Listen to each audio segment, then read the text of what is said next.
Osman Bey yaklaşık olarak 1 yılı aşkındır horlama protezi kullanıyor. Kendisinin bize geldiğinde geceliğin saatte 120 defa tıkanıyordu.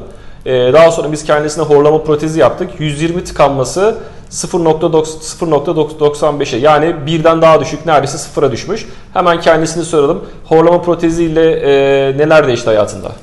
Şimdi şöyle hocam, ben bundan 1 yıl öncesinde uyku apnesi testi için Çamsafra Hastanesi'ne başvuru yaptım.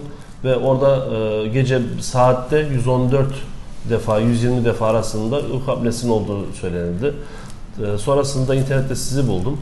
Ve sizinle yaptığımız işler sonrasında yaptığımız protez sonrasında bunun sıfıra düştüğünü bugün elhamdülillah hocamızla öğrenmiş olduk ve resmi şekilde de belgeli bir şey evraklar elimizde. Tamam.